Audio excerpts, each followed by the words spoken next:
ये सभी क्लासों के लिए है, जैसे 9th 10th 11th 12th BA BSc M. Video को पूरा देखिएगा जरूर, नहीं तो 20 नंबर आपका घाटा हो जाएगा। हेलो बाबू, मैं भाई जाफरी। फर्स्ट ऑफ ऑल तो सबसे पहले आज हम लोग देखने जा रहे हैं right the reference context and explanation of the following stanza.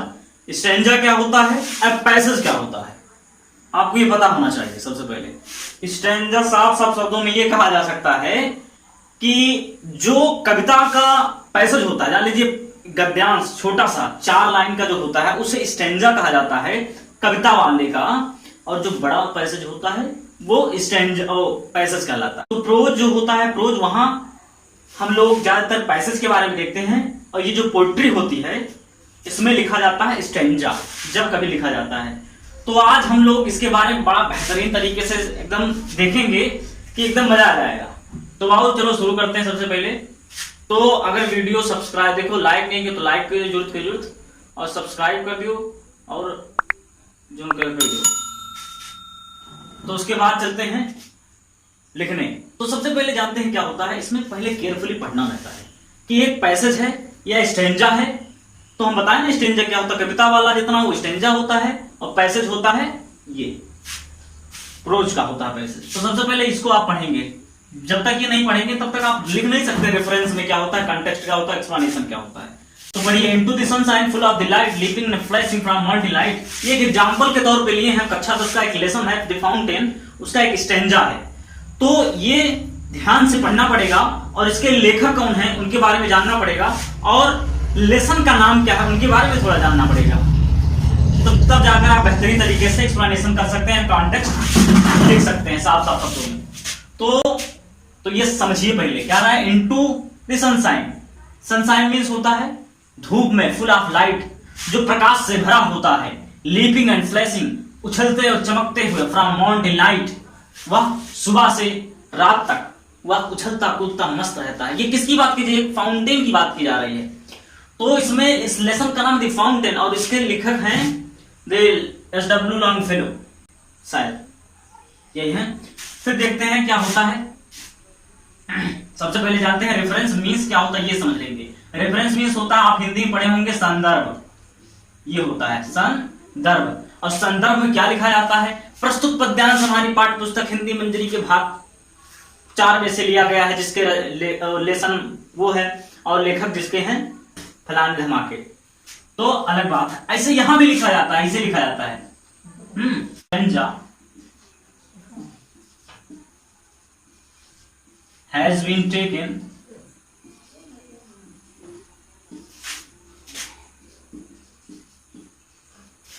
from the lesson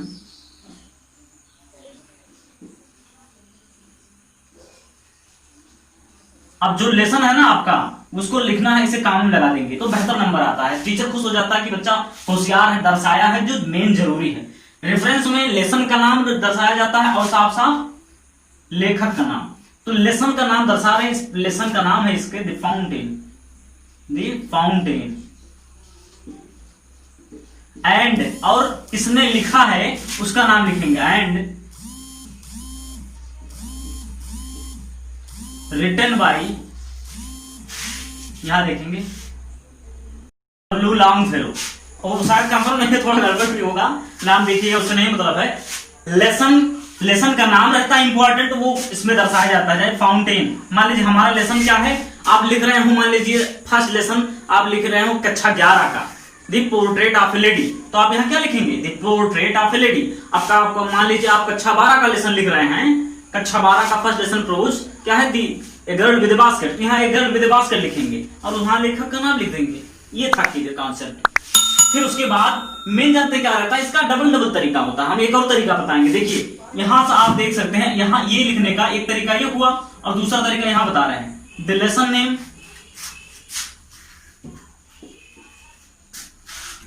the lesson name 3 मार के।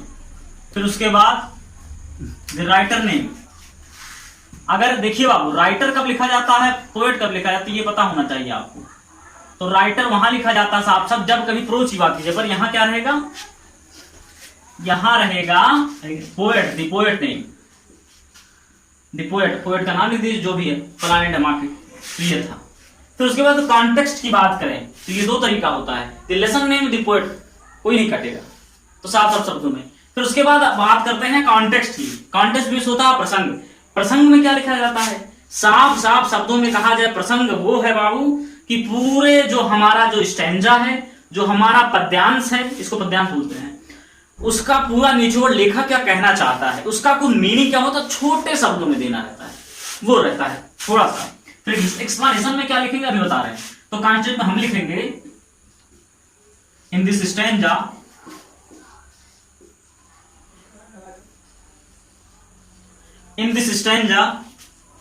the poet, the poet, इसको भी कर दीजिए,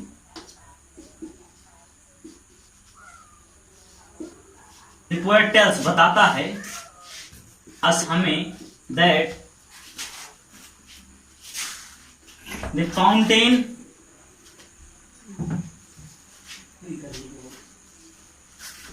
about the fountain, कह रहा है इन this stanza the poet tells us, हमें बताता है अबाउट द फाउंटेन, फव्वारे के बारे में बताता है कि फव्वारा क्या कहना चाहता है। कह रहा है in the sunshine full of the light, fountain के बारे में क्या बताता है?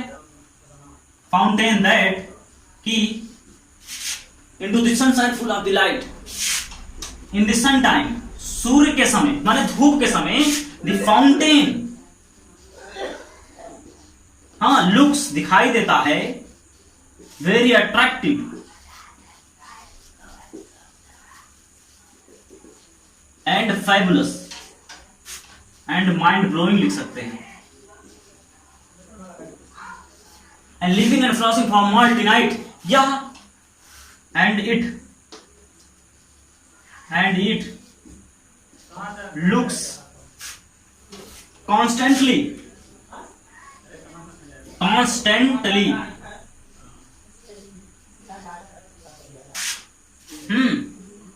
Flashing,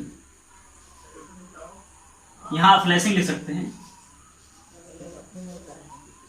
from morning light,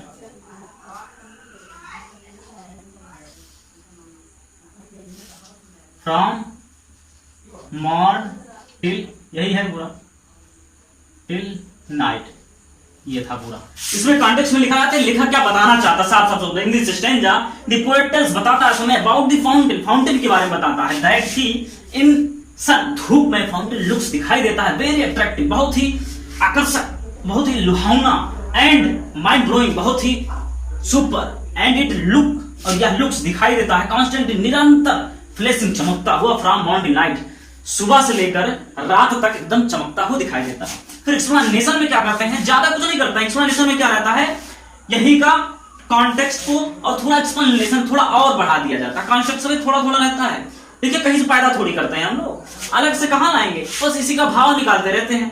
teacher क्या होते हैं? टीचर भी एक आदमी है, आप लोग भी आदमी हैं, माइंड को थोड़ा ग्रो करिए, अपने आप लिखते चले जाएंगे। If you don't know about the tenses rules, you can't right properly this context, explanation and reference.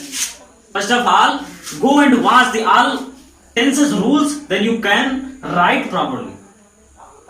तो साथ साथ कहने का अर्थ है कि अगर आप टेंस नहीं जानते हो तो ये सब नहीं लिख पाएंगे, पहले टेंस का वीडियो जाकर देख लीजिए अगर नहीं आता है तो ये उसके बाद एक्सप्लेनेशन में हम लिखेंगे साफ साफ। एक्सप्लेन मींस व्याख्या, एक्सप्लेन मींस व्याख्या, व्याख्या करना है भाई, ये जो है ना इसका पूरा व्याख्या करना है, क्या करा इन दी सन, तो ऐसे भी लिखिए यहीं में,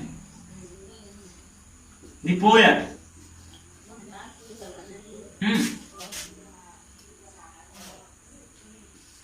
डिस्कस, द पोएट डिस्कसेस माने वर्णन करता है, the unique quality of fountain.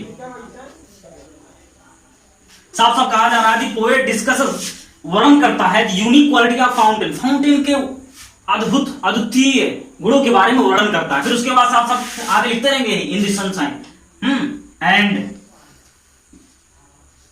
और कहता एंड सेड, और कहता है एंड सेज, और कहता है दैट फाउंटेन, पूरा ही करना है, लुक्स, फिर वही very flashing in the night.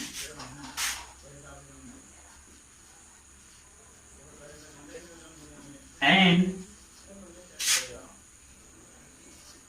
he कहीं भी थोड़ी रहा यार, यही देखो और समझो, living and flashing, and he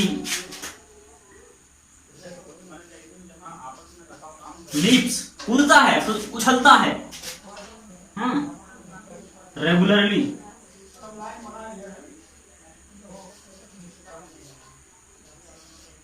day and night.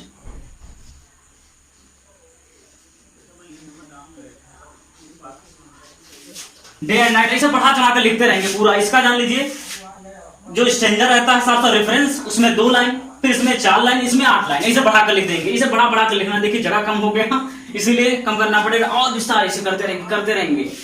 ज्यादा नहीं लिखा जाता. जान लीजिए, इसमें कर दीजिए 2, इसमें कर दीजिए 4 या 3, इसमें कर दीजिए 5 या 6 लाइन, बहुत हो जाता है 5 या 6 लाइन, क्योंकि 60 वर्ड में पूछा ही रहता है. वो वर्ड बताता है ना कितने वर्ड में, तो उसके अकॉर्डिंग आपको डिसाइड करना रहता है कितना लिखना है हमें, साफ साफ शब्दों में. तो ये वीडियो कैसा लगा, बड़ा मेहनत है, तो लाइक कर दीजिए पहले, और इस वीडियो को इतना शेयर कीजिए, कम से कम जो बच्चे पढ़ रहे हो आपके साथ, आपके दोस्त हो, रेफरेंस कैसे लिखा जाता है, कॉन्टेक्स्ट एक्सप्लेनेशन कैसे किया जाता है, क्या होता है अर्थ नहीं पता है उन लोगों को, सिंपल तरीके में नहीं जानते. सर जी क्या करते हैं कि लिखवा देते हैं, छपवा देते हैं, भक आई कैसे आए, ना ही आई, तो आना चाहिए.